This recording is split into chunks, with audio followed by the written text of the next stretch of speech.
Este es un mensaje del pastor John MacArthur, traducido y predicado en español para el mundo de habla hispana. Veamos juntos Efesios 5, 18 al 21. Efesios 5, 18 al 21. Y no os embriaguéis con vino, en lo cual hay disolución. Antes bien, sed llenos del Espíritu, hablando entre vosotros con salmos, con himnos y cánticos espirituales, cantando y alabando con vuestro corazón al Señor, dando siempre gracias por todo al Dios y Padre, en el nombre de nuestro Señor Jesucristo. Someteos unos a otros en el temor de Dios. Oremos juntos. Padre, te damos gracias por esta gran palabra. Y Señor, me siento inclusive, en cierto modo, incapaz de tratar un concepto tan grandioso como la llenura del Espíritu Santo. Y sin embargo sé, Señor, lo práctico y esencial que es, y que de hecho es una orden. Y por lo tanto, Señor, brinda tu sabiduría mientras hablo y sabiduría a los que escuchan, para que seamos obedientes y comprendamos la plenitud de esto que tú nos dices. En el nombre de Cristo, amén. Usted recordará que estamos analizando el libro de Efesios versículo a versículo. Lo hemos estado haciendo hace ya un tiempo y hemos descubierto que debemos caminar con un andar digno, vivir un cierto estilo de vida y que Dios ha establecido para nosotros los parámetros de nuestro vivir de una manera muy, muy clara. Y hemos visto los capítulos 4 y 5 de Efesios. Veremos el capítulo 6 en el futuro y encontramos que todos estos capítulos realmente describen cómo el cristiano debe vivir. Y la clave de cómo el cristiano vive está aquí mismo, en el capítulo 5, versículo 18. ¿Se da cuenta de que si el capítulo 5, versículo 18 no estuviera en el libro de Efesios, el libro de Efesios nunca podría cumplirse? Si este versículo fuera quitado, usted sería el gran motor, el gran vehículo descrito en los capítulos 1 al 3. Usted aún tendrá su hoja de ruta en los capítulos 4, 5 y 6, pero no tendría combustible para ir a ningún lugar. Fuera de esta hermosa declaración en el capítulo 5, versículo 18, estaría funcionando completamente en la carne. Sed llenos del Espíritu. Ese es el corazón de todo el asunto. Esa es la energía del andar digno. Esa es la clave para vivir la vida cristiana. Ese es el fondo de todo. Usted nunca puede caminar con humildad, nunca puede caminar en unidad, nunca puede caminar de manera diferente a la que el mundo camina, nunca puede caminar en la luz, nunca puede caminar en amor, y usted nunca puede caminar en sabiduría a menos de que esté fortalecido por el Espíritu de Dios. La vida de Dios en el alma es lo único que puede producir este tipo de vida. Si esto no fuera cierto, entonces las personas no regeneradas podrían vivir así. Y por lo tanto, este es el tema esencial en el versículo 18. Nos revela horizontes de comprensión colosales. Y por cierto, supongo que tendría que decir que si usted no obedece el capítulo 5, versículo 18, es el más necio de todos. En el versículo 15 dice, mirad que andéis, no como necios, sino como sabios. Y el más necio de todos será el que trató de caminar en unidad humilde, un tipo de vida único, en amor, en luz, en sabiduría, cumplir toda la voluntad de Dios y cumplirla en la carne. Esa es la mayor necedad de todas. Un cristiano debe hacerlo en el poder del Espíritu Santo. Ahora, ¿qué significa ser lleno del Espíritu? Bueno, muchas personas están confundidas acerca de esto. Algunas personas piensan que significa que usted recibe alguna energía divina. Algunas personas piensan que esto es lo que sucede cuando usted habla en lenguas y comprende lo que la gente dice. ¿Estás lleno del Espíritu? Ellos lo aíslan. Tienen los energizados y los que no lo son. Si ha tenido algún tipo de experiencia exuberante, lo tiene. Si no, no lo tiene. Y hay mucha variación y discusión sobre este concepto. Hay gente que por un lado dice que es cuando usted consigue una carga extática y hay gente por otro lado que se acerca de manera muy estoica y simplemente lo reconoce como la idea de que el Espíritu Santo está presente y así sucesivamente. Tiene muy poco impacto en algo práctico. Pero ambos están equivocados. No es algo estoico y no es una carga extática. No es nada de eso. La llenura del Espíritu es una realidad muy profunda y queremos entenderla como mejor podamos, tal como la compartiremos en esta mañana. Veremos 3 puntos, solo para darle un marco a lo que vamos a decir. Veremos el contraste, la orden y sus consecuencias. Ya hemos visto el contraste. La próxima vez veremos las consecuencias. Hoy nos vamos a centrar en la orden misma y la instrucción es: sed llenos del Espíritu. Esa es la orden. Permítanme mencionar el contraste para quienes lo puedan haber olvidado o no hayan estado aquí. En primer lugar, el contraste en el versículo 18. No os embriaguéis con vino, en lo cual hay disolución, o disipación, o libertinaje, o enfermedad incurable sin esperanza, y eso es a lo que lleva, pero sed llenos del Espíritu. Está el contraste entre la embriaguez y el ser llenos del Espíritu, y hemos tratado de señalarle, en el último par de semanas, que la embriaguez era un método usado en las religiones paganas para inducir una supuesta comunión con las deidades. En otras palabras, no es un problema social del que está hablando fundamentalmente, a pesar de que sin duda es cierto. Antes de que usted fuera cristiano es posible que se emborrachara. Cuando se convierte en cristiano no debería. Es cierto en un elemento social, pero él realmente se centra en un problema teológico. Los paganos estarían borrachos y así sentían que producirían un alto nivel de conciencia religiosa y que estaban en comunión con los dioses. Y cuando se emborrachaban realmente lo hacían. Incluso vomitaban para poder beber más. La arqueología ha descubierto que hay lugares donde tenían pozos para ese fin. Ellos provocaban la tontería de la embriaguez que creían que los elevaba a la comunión con los dioses. Y el apóstol Pablo está contrastando eso de manera muy cruda, diciendo que ustedes están en comunión con Dios. Ustedes adoran con salmos, con himnos y cánticos espirituales. Viven sus vidas de mujeres sometidas a los esposos y los maridos amorosos con las esposas, etc.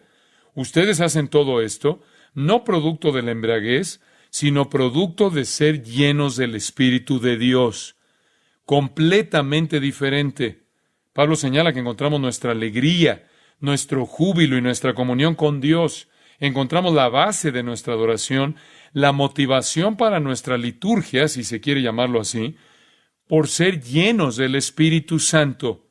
Ellos son malvados, viles, libertinos, liturgia de música infame ligada con el baile grosero, conectado con inmoralidad sexual inducida por la embriaguez.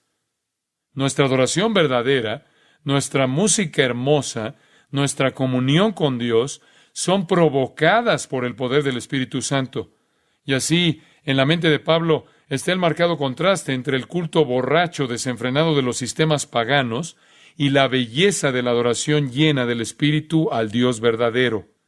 Y él está diciendo, como cristiano tienes que dejar esas cosas y tienes que llegar a este punto donde estás lleno del Espíritu.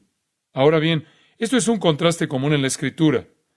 Lucas 1:15, por ejemplo, en Lucas 1:15 se dice con respecto a Juan el Bautista, y ya hemos hablado de esto en detalle en un mensaje anterior, porque será grande delante de Dios.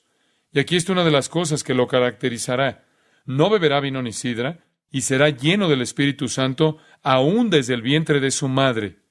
Allí está el mismo contraste. Él no será un bebedor, será lleno del Espíritu. No tendrá sus actitudes religiosas inducidas por el vino y por beber mucho, sino por el Espíritu de Dios. No estará influenciado internamente por la bebida, sino por el Espíritu de Dios. No estará motivado por lo que el alcohol le hace a su cerebro, sino por lo que el Espíritu de Dios hace a su mente. En otras palabras, será guiado por el Espíritu de Dios, en contraste con lo que guía tanta gente en la embriaguez. Capítulo 2 de Hechos. Nos encontramos nuevamente con el mismo contraste. Recordará que dice en el capítulo 2, versículo 4, que en el día de Pentecostés fueron todos llenos del Espíritu Santo y comenzaron a hablar en otras lenguas según el Espíritu les daba que hablasen. Y aquí estaban los discípulos y se pusieron a hablar todos estos idiomas, e incluso nombra los idiomas en el versículo 9, enumera las diversas lenguas de nuevo en el versículo 10 y el versículo 11, y estaban hablando de todas esas maravillosas obras de Dios en idiomas que nunca habían aprendido. Y el Señor les dio milagrosamente la capacidad de hacerlo. Y el punto era, cuando fueron llenos del Espíritu en el día de Pentecostés, esto es lo que sucedió. Así que llenos del Espíritu hicieron esto. Pero la gente dijo en el versículo 12, y estaban todos atónitos y perplejos, diciéndose unos a otros, ¿qué quiere decir esto? Mas otros, burlándose, decían, están llenos de gleucus, mosto. Esto es solo otra orgía pagana. Esto es solo una típica actividad religiosa gentil. Para un judío era algo muy desagradable. Gentiles motivando su adoración por medio de la embriaguez. Esto es solo eso. Se han rebajado a un tipo gentil de culto. Se han rebajado a un paganismo. Expresan su adoración a Dios de esta manera inaceptable, burlona. En otras palabras, tenían la intención de emborracharse. Gleucus era mosto. Y dicen que aquí es temprano en la mañana y ya están saturados de este tipo de vino fresco. Se están burlando de ellos, actividades típicas de paganos, y es por eso que los ridiculizan. Y luego dicen, ¿quién quiere escuchar lo que tienen que decir? Pedro se levanta y dice en el versículo 15, no están ebrios como vosotros suponéis. Esto no es la embriaguez, es la llenura del Espíritu. Pero a veces el mundo en su sandez no sabe la diferencia entre la expresión de un culto pagano y lo que es real. Y así la comparación es utilizada varias veces. Regresemos a Efesios 5:18. Nos encontramos nuevamente con la misma comparación. No os embriaguéis con vino, en lo cual hay disolución. Antes bien, sed llenos del Espíritu. Y estoy seguro de que Pablo tiene en su mente el relato de Pentecostés. Estoy seguro de que está mirando hacia atrás y pensando en eso mismo. El día en que los apóstoles y los discípulos fueron llenos por primera vez del Espíritu de Dios, hicieron cosas que para los demás se veían como si estuvieran borrachos y practicando un estilo pagano de adoración. Y por lo tanto, aquí está el contraste. Echemos un vistazo al mandato. Una verdad colosal. Muchos de ustedes saben esto y lo han estudiado antes, pero muchos de ustedes no. Y muchos de ustedes son nuevos, por lo que queremos tomarnos nuestro tiempo y compartir estos pensamientos con ustedes. Un mandato infinitamente profundo. Obsérvenlo en el versículo 18. No os embriaguéis con vino, en lo cual hay disolución. Antes bien, sed llenos del Espíritu. Lo que está diciendo es que esto es algo que Él exige de usted. Esto es una orden. Hay en el idioma griego un modo indicativo, que es la afirmación de un hecho, y hay un modo imperativo, que es un mandato. Este es un imperativo, estar lleno del Espíritu. Esta es una orden para el creyente. No es una opción, no es una sugerencia. Dios rara vez o nunca ha hecho una sugerencia. Él da mandatos y expone hechos. Él no se ocupa de dar sugerencias. De hecho, hay muy pocas cosas opcionales con Dios. Esta no es una de ellas, es una orden. Y lo que me preocupa profundamente es que muchos llamados cristianos no saben lo que es ser llenos del Espíritu. ¿Sabe usted que hay algunos cristianos que nunca están realmente comprometidos con este principio? Y todos nosotros, en algún momento de nuestra vida, no lo cumplimos. Pero no por eso deja de ser una instrucción. Y realmente me preocupo por esto, porque sé que hoy hay una gran cantidad de material que surge y una gran cantidad de literatura y mucha discusión sobre el hecho de que se puede ser cristiano y no preocuparse por cualquiera de estas cosas. Hay una especie de una nueva categoría. Por un lado, el hombre natural no salvo, no regenerado, en camino al infierno. Por otro lado, tenemos al cristiano espiritual, quien ama la palabra de Dios, ama al Señor, le obedece, camina en la verdad, camina en los mandamientos, anda en la luz, y en medio está una nueva sección donde se ubica a personas salvas e indiferentes. Se les sacó del infierno, pero nunca estarán mucho en el cristianismo, no se comprometen. Ayer leí un artículo de un teólogo prominente que dice que esta es la gente que es salva, pero que nunca camina en la luz. No entiendo. No puedo comprender que si se les salvó de las tinieblas al reino de su amado Hijo, tal como Él anda en luz, nosotros andamos en luz. Dice que ellos son salvos, pero que nunca salen de la oscuridad. Ellos son salvos, pero nunca pasa nada y hemos creado esta nueva categoría conveniente. Tenemos a los naturales, los espirituales y los carnales. Metemos a todos allí, podemos decirles, usted está bien, es salvo, irá al cielo. Está bien si usted elige no adoptar un estilo de vida cristiano. No va a perder su salvación, podrá ir felizmente al cielo y tan solo que no tenga un lugar tan grande como el resto de nosotros. Y usted podrá ir felizmente al cielo, les decimos, nada más que usted no va a tener un lugar tan grande como el resto de nosotros. Pero va a estar bien. Después de todo es el cielo. Y usted tiene esa categoría muy cómoda, pero no es así con Dios. El Señor no dice, ahora, si quieres ser uno de los comprometidos, haz esto. Si lo que deseas es estar en la sección carnal, también es una opción. Es una norma que Dios estableció, y no creo que el señorío de Cristo es opcional. Creo que es esencial para la fe salvadora, y no quiero acumular gente en una sección conveniente que dice que puede ser cristiano y no hace nada. El Señor nos ha mandado a que seamos llenos de su Espíritu, y cualquier cosa menos que eso es desobediencia clara. Y si su vida se caracteriza por este tipo de desobediencia, Primera de Juan dice que usted no es cristiano, no importa lo que piense. Por tanto, esto es crítico. Los verdaderos cristianos cuya fe es real no se contentarán negando al señorío de Cristo. Los verdaderos cristianos cuya fe es real no se contentarán negando la llenura del Espíritu de Dios. No estarán contentos de vivir cómodamente en una sección carnal en la que podrán decir, bueno, yo soy uno de los que no optan por no continuar al paso 2. No. Creo que esto es una orden y creo que este es un mandato porque Dios dice que se une a cada creyente y lo único que se puede hacer con un mandamiento de Dios es obedecerlo. Ahora, vamos a hablar específicamente sobre el significado de ser lleno. ¿Qué significa? Voy a darles algunas ideas que creo que les parecerán fascinantes. Y quiero que ustedes tengan los fundamentos claros. Comenzaremos con lo primero. Primer punto. Cada cristiano posee el Espíritu Santo en toda su plenitud. Cada cristiano posee el Espíritu Santo. Recientemente escuché a un cristiano decir, oh, he sido cristiano por mucho tiempo y acabo de descubrir que no tenía el Espíritu Santo. Y desde que le pedí a Dios, Él me dio el Espíritu Santo y todo ha cambiado. ¿Ha sido cristiano por mucho tiempo pero no tenía el Espíritu Santo? El punto es este. Cada cristiano, desde el momento que él cree, posee al Espíritu Santo. No existe un cristiano sin el Espíritu Santo. Es la vida de Dios en usted. Esa es la realidad redentora. Cuando se convierte en un hijo de Dios, Dios mora en usted a través de su Espíritu. No hay un cristiano sin el Espíritu de Dios. Permítanme mostrarles esto.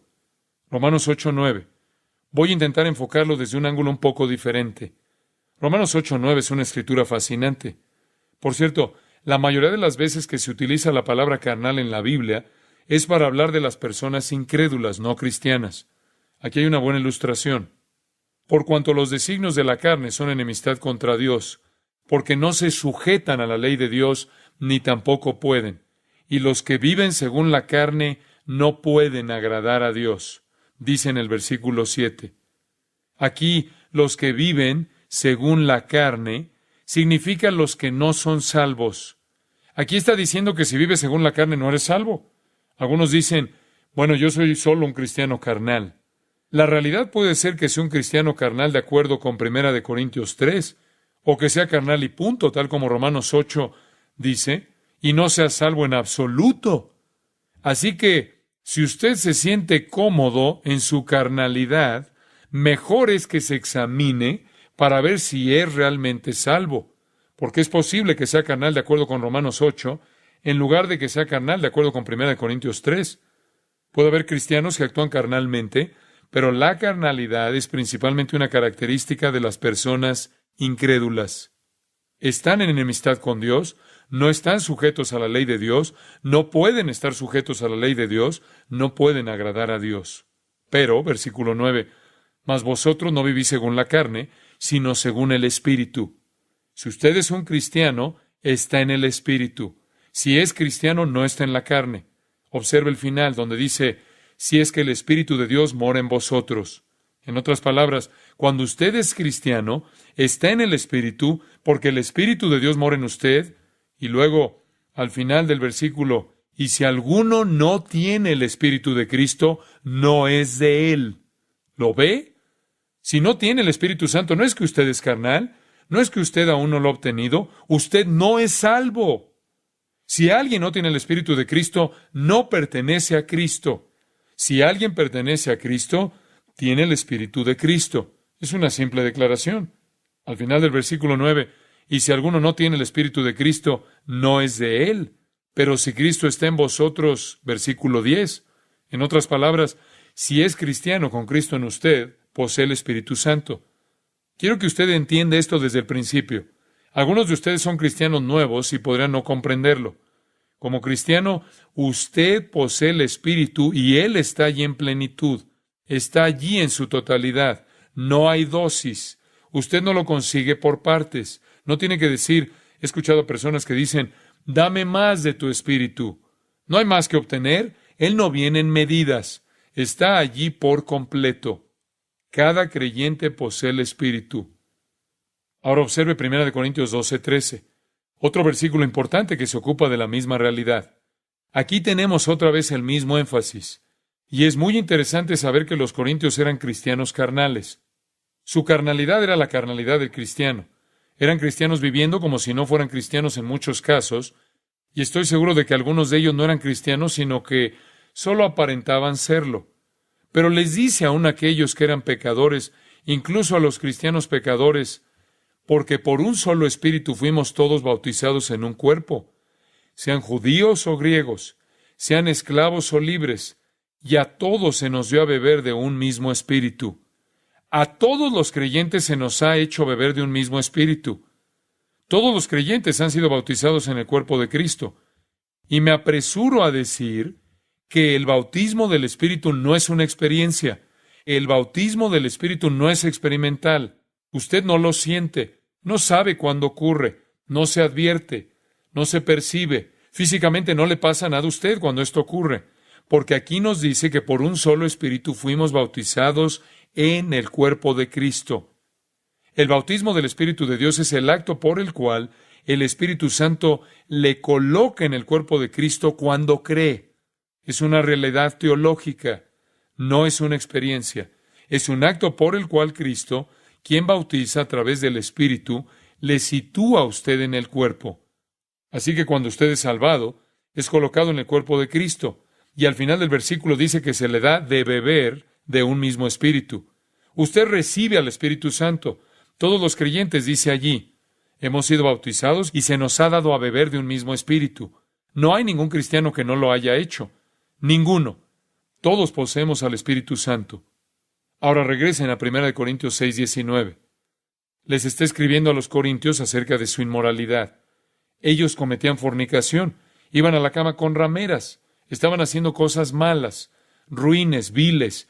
¿Y qué les dice? Y usted espera que les diga, ¿por qué no se llenan del Espíritu Santo para que puedan limpiar su vida? Pero no se los dice. No les dice que lo que los cristianos necesitan es el Espíritu Santo. Si ustedes tuvieran al Espíritu Santo no tendrían este problema. No dice eso. Por el contrario, dice, ¿ignoráis que vuestro cuerpo es el templo del Espíritu Santo, el cual está en vosotros? No dice, miren, si tuvieran el Espíritu Santo no actuarían así. Él dice, mejor que dejen de actuar así porque están profanando al Espíritu Santo que ya está ahí. ¿No saben que su cuerpo es el templo del Espíritu Santo? ¿No saben que están profanando al Espíritu de Dios que está en vosotros? Incluso cuando un cristiano vive en pecado, se ve que el Espíritu Santo está aún allí. Está, solo que está siendo profanado. O si lo prefieren, Efesios 4:30 dice, no contristéis al Espíritu Santo de Dios. O 1 Tesalonicenses 5:19, no apaguéis al Espíritu. Usted puede apagar al Espíritu, puede vertir el agua de su pecado sobre su fuego de santidad, puede contristar al Espíritu. El Espíritu es una persona y Él se entristece, se lamenta y está angustiado por nuestro pecado, y es profanado cuando el templo que es nuestro cuerpo es profanado. Cada creyente posee al Espíritu, y si alguno no tiene el Espíritu de Cristo, no es de Él. Cada creyente es bautizado en el cuerpo y bebe del Espíritu. Cada creyente es el templo del Espíritu de Dios. Gálatas 2:20 lo expresa de otra manera. Dice, con Cristo estoy juntamente crucificado, y ya no vivo yo, mas vive Cristo en mí. ¿Se dan cuenta? El Espíritu de Cristo vive en mí. Cuando entendí esta doctrina fue la verdad más impresionante e imaginable para mí, que el Dios del universo, Dios mismo, soberano, todopoderoso y majestuoso, pudiera residir en mi cuerpo en una realidad inconcebible para mí. ¡Qué pensamiento! Y esa es exactamente la verdad del Nuevo Testamento. Juan 7:37. En el último y gran día de la fiesta, Jesús se puso en pie y alzó la voz diciendo, si alguno tiene sed, venga a mí y beba. El que cree en mí, como dice la Escritura, de su interior correrán ríos de agua viva. Ahora, ¿quién recibe los ríos de agua viva? El que cree, cualquiera que crea. Alguien que viene y dice, tengo sed y quiero beber, y toma a Cristo, recibe los ríos. ¿Y cuáles son los ríos de agua? Versículo 39. Esto dijo del Espíritu que habían de recibir los que creyesen en Él. Detengámonos aquí. ¿Quiénes reciben el Espíritu? Los que creen. Es el simple acto de fe salvadora que le da a usted el Espíritu Santo. Él se convierte en el río de agua viva y toma residencia permanente en nuestras vidas. Y nunca puede perderlo. El Espíritu es un residente permanente en la vida del creyente. Y ese es el motivo de todos los mandatos en el Nuevo Testamento. Y hay un sinnúmero de ellos. De todas las instrucciones en el Nuevo Testamento, nunca hay un mandato para ser bautizado con el Espíritu. Nunca. Hay 7 referencias al bautismo del Espíritu en el Nuevo Testamento. Ni una de ellas está en el modo imperativo. Ninguna de ellas es una orden. Nunca se ordena ser bautizados por el Espíritu, porque el bautismo con el Espíritu es cuando usted es colocado en el cuerpo de Cristo. Y eso ocurre en el momento de su salvación. En segundo lugar, nunca en ningún lugar del Nuevo Testamento se le ordena a usted a que sea morado por el Espíritu. Nunca. Eso también es una promesa ya garantizada. Nunca se le ordena a usted a ser sellado por el Espíritu o a estar seguro en Él. Eso es también un regalo de Dios. Efesios 1. Usted ya ha sido sellado, ya ha sido bautizado. Nunca son dados como órdenes. El mandato es este, Efesios 5:18. Sed llenos del Espíritu. Es diferente. No que more, que sea bautizado o sellado, sino que sea lleno. ¿Qué significa? En primer lugar, es lo contrario al tipo pagano de actividad y éxtasis. Pero el verbo significa esto. El verbo en su sentido literal presente dice ser, en pasivo, ser mantenidos llenos con el Espíritu. Y la idea es de algo constante. No dice que me llene con el Espíritu y ya está, por el resto de mi vida. Ser, mantenerse llenos, momento a momento, día a día, no de una vez y para siempre. Es momento a momento a momento. Ser, mantenerse constantemente lleno es pasivo, es algo que le llena. No lo hace usted mismo, usted recibe la acción. Y es el Espíritu de Dios que le llena. Tiempo presente, siendo constantemente en el tiempo presente, lleno por el Espíritu de Dios. Usted puede ser bautizado en el cuerpo, usted puede ser habitado por el Espíritu, en usted puede morar el Espíritu, usted puede ser sellado por el Espíritu hasta el día de la redención, pero ¿sabe algo? Usted puede vivir su vida cristiana en derrota si no sabe lo que es vivir momento a momento, siendo continuamente llenado por la experiencia del Espíritu de Dios. Expresa la idea de un trabajo continuo, momento a momento. No es algo secundario que es bueno para el resto de su vida. El que yo fuera lleno del Espíritu hace 5 minutos no es bueno para este momento, para nada. El que yo sea lleno del Espíritu mañana no es bueno para hoy. Es momento a momento. Cuando usted piensa en ser lleno, piensa en un vaso o una caja en donde usted vuelca algo. Pero esa no es la idea. Voy a darles 3 conceptos para que los mantengan en mente. La palabra pleró se utiliza para un viento que llena una vela y la infla para mover el barco. Eso es lo que está en el principio en la mente de Pablo como pensamiento. Ser llevado, un pensamiento hermoso. Ser llevado, poner su vida en las manos de, y que la energía y la presión de su vida sea el poder del Espíritu de Dios. En otras palabras, usted no se mueve en su propia energía, no se mueve en su propia carne, no se mueve con sus propias ideas, no se mueve con sus propios ideales, no genera su propia voluntad, está siendo llevado bajo el viento del Espíritu de Dios. Está siendo llevado por el camino en que Él irá. Es en un sentido muy real como quienes escribieron la Escritura, quienes eran guiados por el Espíritu de Dios, como si usted no fuera más que un palo en un arroyo que es llevado hacia abajo por la corriente, siendo llevado por el Espíritu de Dios. Usted está siendo soplado como una vela en el viento, esa es una idea. Ser lleno del Espíritu es ser llevado de día a día, momento a momento, de una tarea a otra, de pensamiento a pensamiento, palabra a palabra, de una acción a otra, por el poder de la energía del Espíritu de Dios. Por lo tanto, tiene la idea de presión, la presión de llevarle de acuerdo con la voluntad de Dios. Hay una segunda, que es la idea de impregnación. Pleró a veces se utiliza para algo que impregna, y creo que una buena ilustración es la sal. La sal impregna, de hecho impregna también que si se pone la cantidad suficiente sobre algo, la preservará, ¿no es así? Cuando quiere comer algo y le pone sal, le da sabor, impregna todo de sabor. Solía usar la ilustración de una pastilla efervescente, y si ha leído mi pequeño libro llamado La voluntad de Dios, ha leído sobre el principio de la pastilla efervescente. Existió una especie de Alka-Seltzer, solo que con sabor a uva, naranja, cereza y demás. Se ponía una pastilla efervescente en un vaso lleno de agua y le daba sabor. Y pleró se utiliza en ese sentido. El Espíritu de Dios quiere alinear su vida para que se sienta como el Espíritu de Dios. Y para que cuando llegue, el Espíritu de Dios quiere dar sabor a su vida para que se sienta como el Espíritu de Dios. Y para que cuando alguien llegue a su lado, el sabor de su vida sea el de Dios, por lo que estar con ustedes en cierto modo como estar con Dios. Por lo que es la idea de presión para perfeccionarlo y la idea de permearlo para que cuando alguien se le acerque a usted, ellos piensen que tal vez han estado con Jesús, porque Él da sabor a su vida.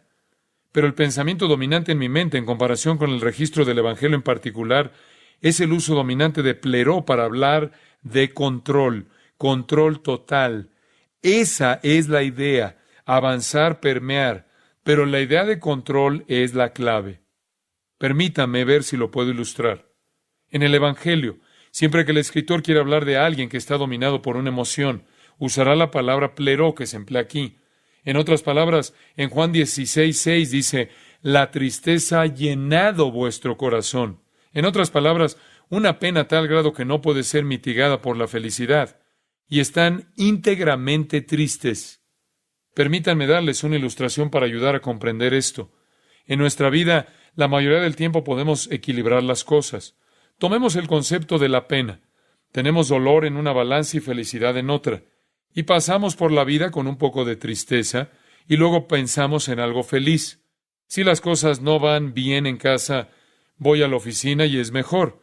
Y si las cosas no van bien en la oficina, voy a casa. Lo equilibramos. Hablamos de cosas tristes y no queremos ya hablar de ello.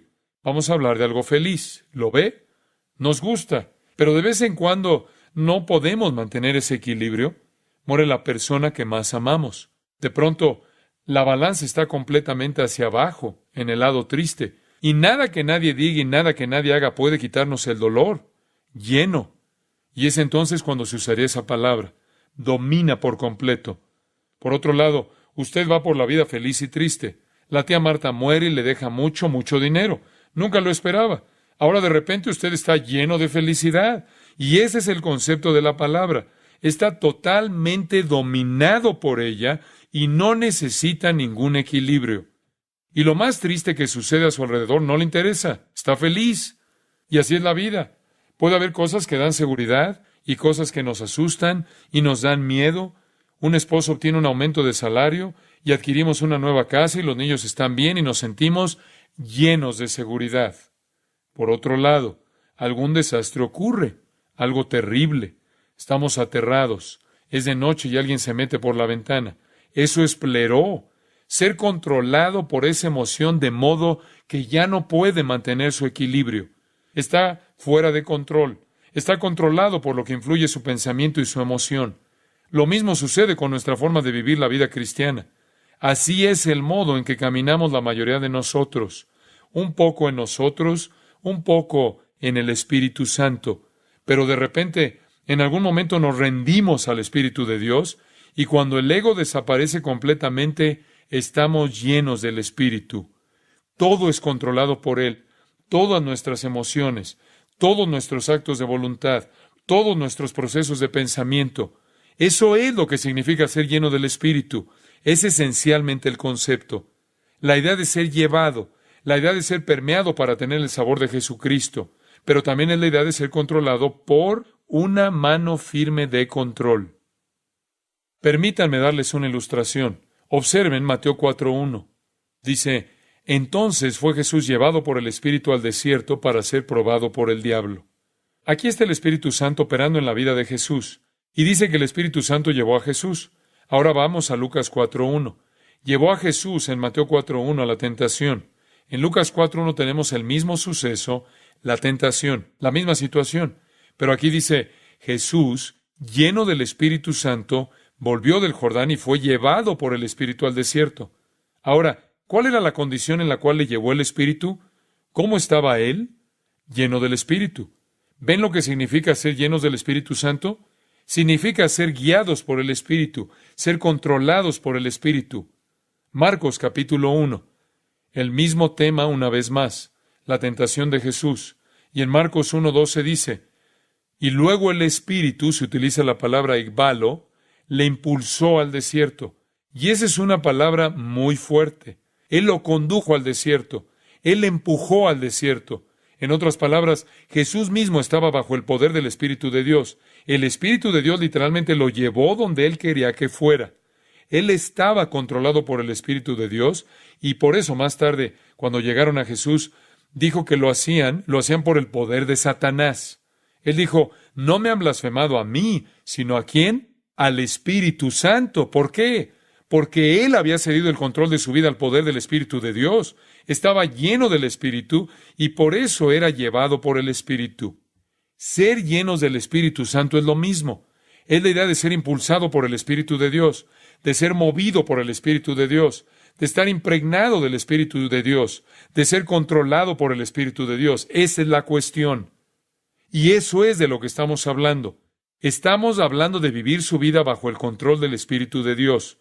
Él está allí, y si usted no vive de esa manera, usted por un lado le hace sufrir y por otro lado le apaga. Usted le contrista, que es como él siente pena, le apaga, que es como le restringe de lo que le gustaría hacer, por lo que lo trata negativamente a él y a sus propósitos. Y por cierto, a menos de que usted esté lleno del Espíritu de Dios, usted es inservible. Solía usar la ilustración de un guante. Si tengo un guante apoyado aquí, digo, guante toca el piano, ¿qué hace el guante? El guante no toca el piano, solo se queda ahí. Si pongo mi mano en ese guante y a continuación toco el piano, ¿qué pasa? Caos, un desastre. Después de mi primer recital me dediqué al béisbol. Pero conoces el guante. Colocas una mano en él y el guante se mueve. No dice, dedos, muéstrenme el camino a seguir. No hace eso y no lucha. El guante solo se mueve. Como cristiano, usted es un guante y puede estar ahí sobre la mesa y gruñir todo el tiempo, pero nunca influirá en nada para Dios, a menos que esté lleno de su espíritu. Un guante no puede hacer nada sin una mano, y usted no puede hacer nada sin la energía de la plenitud del espíritu.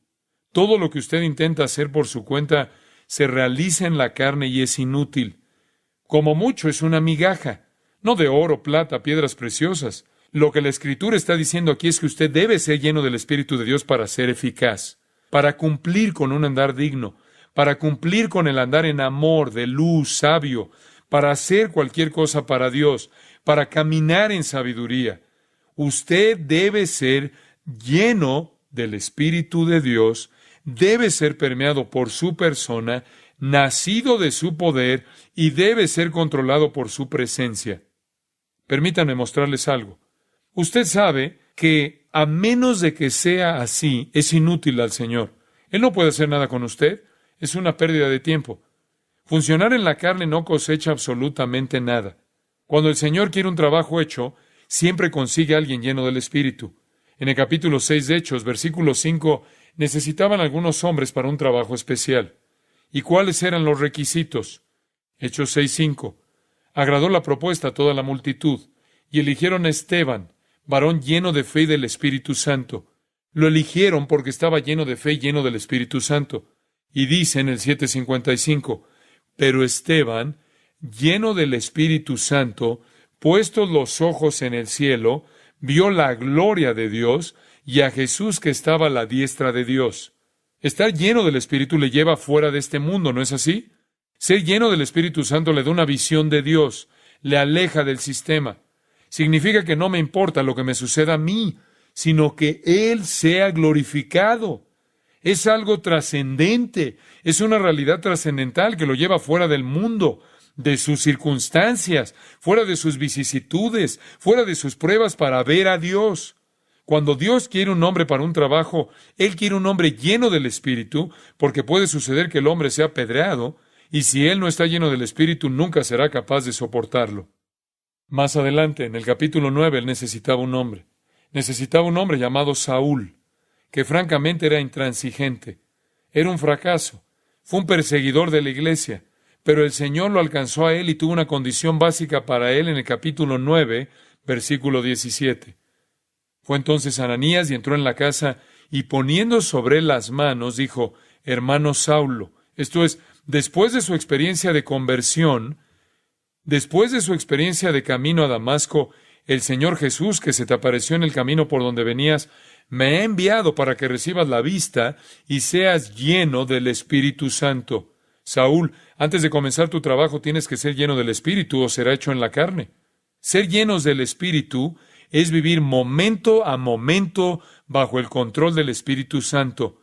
Eso es todo. Es un sometimiento. Vaciarme para que Él me pueda llenar. Más adelante, en el capítulo 11, versículo 22, el Señor necesita un hombre llamado Bernabé para ayudar a un hombre llamado Pablo. Y cuando el Señor quería escoger un hombre llamado Bernabé, tenía algunas condiciones. Versículo 22. Enviaron a Bernabé. ¿Por qué Bernabé? Versículo 24. Porque era varón bueno y lleno del Espíritu Santo. Tenía que ser así. ¿Qué más exigiría Dios? Más adelante en el capítulo 13, versículo 9. Entonces Saulo, lleno del Espíritu Santo, fijando en él sus ojos. Aquí está él más tarde, aún lleno del Espíritu Santo. Capítulo 13, versículo 52. Me encanta este. Y los discípulos estaban llenos de gozo y del Espíritu Santo. ¿Y qué sucedió? Aconteció en Iconio que entraron juntos en la sinagoga de los judíos y hablaron de tal manera que creyó una gran multitud de judíos y asimismo de griegos. ¿No es maravilloso?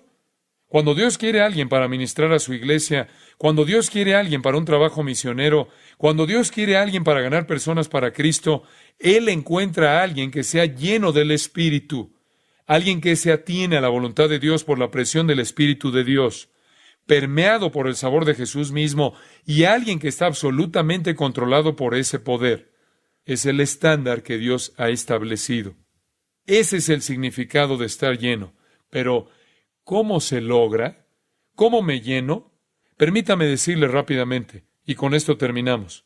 ¿Cómo obtengo la llenura del Espíritu? ¿Cómo puedo saber esto? Es una orden.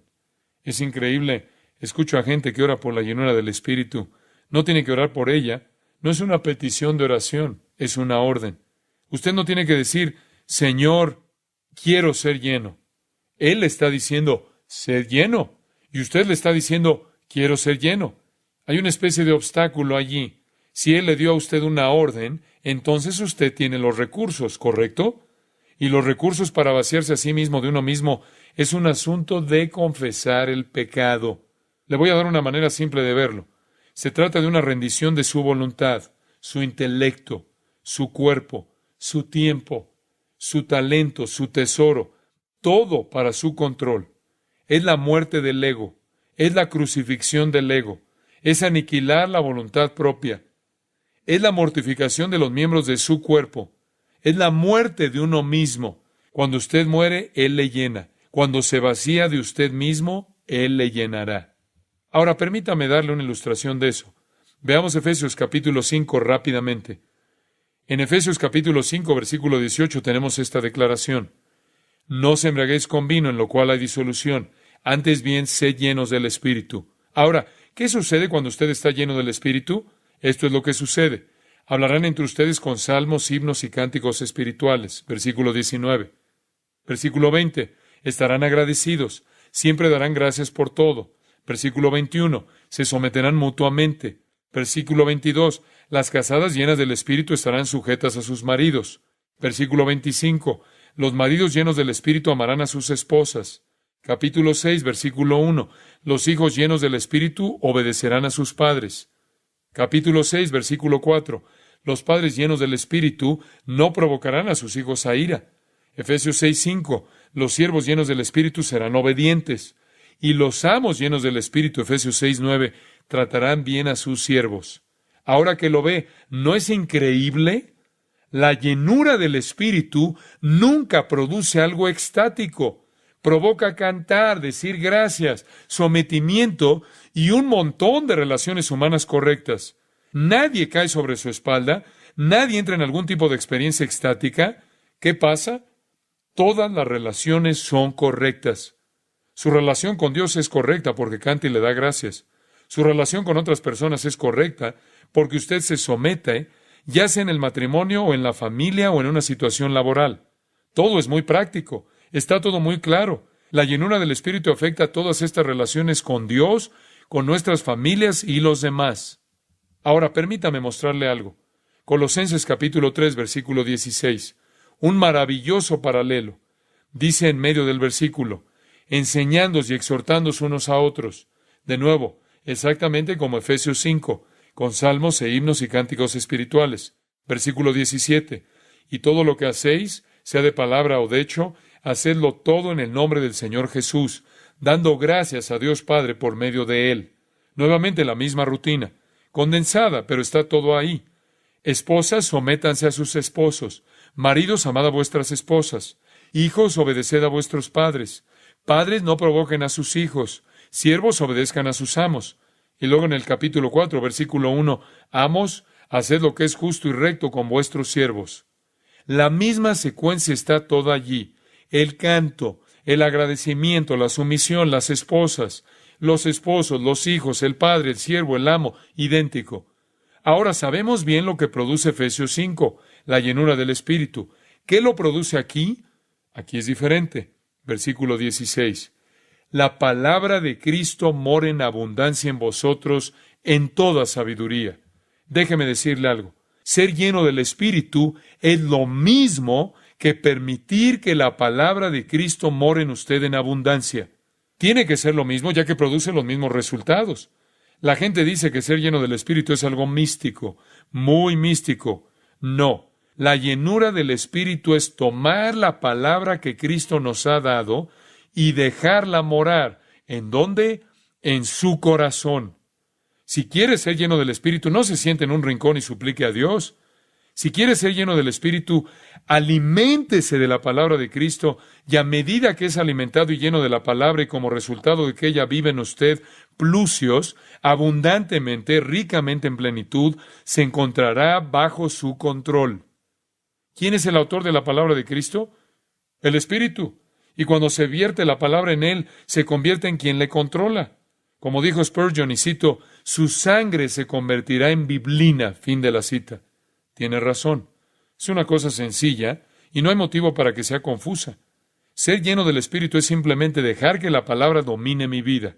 Si usted quiere saber lo que es ser lleno del Espíritu, aliméntese con la palabra de Dios, porque cuando la palabra entra, el Espíritu tiene la verdad con la cual dirige y guía su vida. Para concluir, una ilustración que he utilizado muchas veces. Pedro. Pedro quería estar donde estaba Jesús. Narro esta historia en mi pequeño libro La voluntad de Dios. Siempre quería estar donde Jesús estaba. Pedro le seguía el rastro por todas partes. El Señor subió una montaña, Pedro subió una montaña. El Señor subió una montaña, Pedro subió una montaña. El Señor preguntó, ¿te vas? Él dijo, ¿a dónde voy a ir? Pedro siempre estaba cerca. Y yo sé por qué estaba ahí, porque cuando estaba cerca de Jesús, tres cosas se destacan en la Biblia. Hacía milagros, decía cosas milagrosas y tenía una valentía milagrosa. La primera vez que vemos a Pedro, él está en un barco en el mar y está nervioso, en una tormenta, sacudido en medio del mar de Galilea. De repente ve en la distancia que Jesús viene caminando sobre el agua, y a continuación él va con Jesús. Ha sido un pescador toda su vida en la orilla del mar de Galilea, pero nunca hasta ese día había andado sobre el agua. Cada vez que él la pisaba se hundía. Sabe que nunca ha sido diferente y aún así sale el barco y va por el agua. No era consciente de lo que estaba haciendo, ya que su anhelo por estar con Jesús excedía todo. Solo iba a estar donde Jesús estuviera. Y por supuesto conoció a Jesús y comenzó a hundirse. Y el Señor se agachó y le levantó. Y regresaron hacia el barco. Y puedo imaginármelo caminando junto a Jesús de regreso al barco sintiéndose fascinante. ¡Mírenos! Siempre me da risa porque un escritor dijo que había un banco de arena, que andaban sobre un banco de arena, pero es el mismo escritor que dijo que no había un gran pez que se tragó a Jonás, que ese solo fue el nombre del bote en la parte posterior de la nave. Por supuesto, mi pregunta fue, ¿quién escuchó decir que un bote vomitó? De todas formas, Pedro y Jesús estaban caminando hacia la barca, y cuando Pedro estaba cerca de Jesús podía hacer cosas milagrosas. Me refiero a que no podía caminar sobre el agua, pero sí pudo hacerlo cuando tenía a Jesús cerca, ¿no es cierto? La próxima vez que lo vemos en nuestra pequeña analogía, está reunido con los discípulos. Jesús pregunta, ¿quién decís que soy yo? Mateo 16. Ellos dijeron, unos Juan el Bautista, otros Elías, y otros Jeremías o alguno de los profetas. Él les dijo, ¿y vosotros quién decís que soy yo?